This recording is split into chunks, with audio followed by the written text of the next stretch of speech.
Hello, I'm Lilith Acadia, and I'm reading Chang'e. Long ago, but on this earth, the planet was too hot.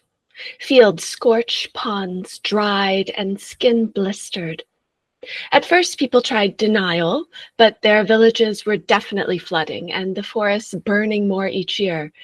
Then they tried wishful thinking, optimism, the power of positive. Still, crops yielded less, while more was lost to pests.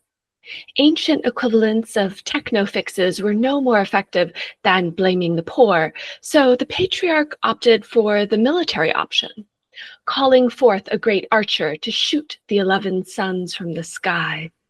11 sons, you ask.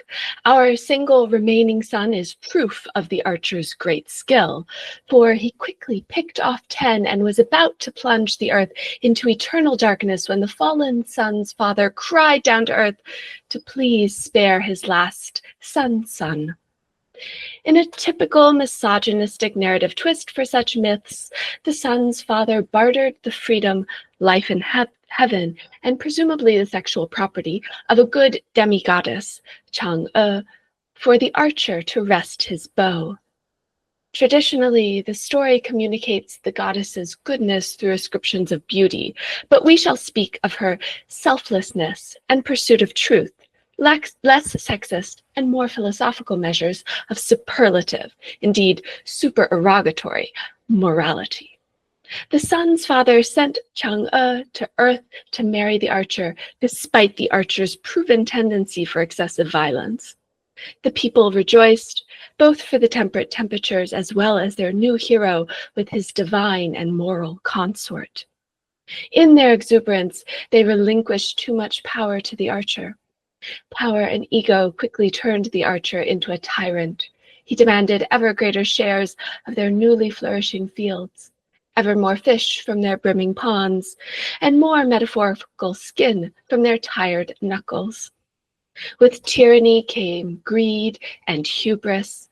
When the archer-come-king learned of a magical woman who had potions to stave off death, he traveled across his kingdom to demand the last of her immortality elixir. Back in his palace, he hid the vial from his unhappy wife. Yet word reached Chang'e that the archer had been bragging to his bros about plans to consume the immortality potion before his subjects at the next day's harvest festival. Chang'e had a single night to save the people from the archer's eternal despotism, so she wore her most seductively billowing dress to his bedroom. This storyteller will spare you the next scene of her wearing him out. Once the Archer King's self-contented snores filled the palace, she reached into his overly obvious hiding place for the vial. She intended to pour the elixir into the sea, but one of her husband's henchmen spotted her hurrying out and shouted his suspicion. Chang'e turned to see the naked and mortal Archer King chasing her into the marble courtyard, so anxiously uncorked, and drank the elixir. She felt suddenly light and began to float towards the full autumn moon as though lifted by cotton candy clouds. Hopping behind her, her jade rabbit released a cascade of jade rabbit droppings. As the archer ran, he fitted bow to arrow and took aim at Chang'e floating into the sky. He lost his footing on the tiny pellets in a very slapstick manner, releasing the arrow directly above himself with consideration of gravity, which brought the arrow straight back at him, pinning his hand against the exposed root of a cassia tree. In her righteous and now immortal morality and dexterity, Chang'e was able to reach down just far enough for the jade rabbit to leap into her arms.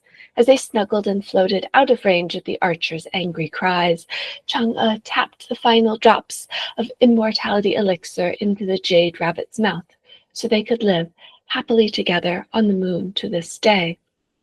However, not all threads of this story have happy endings. For the earth is back where the tale began, warming dangerously.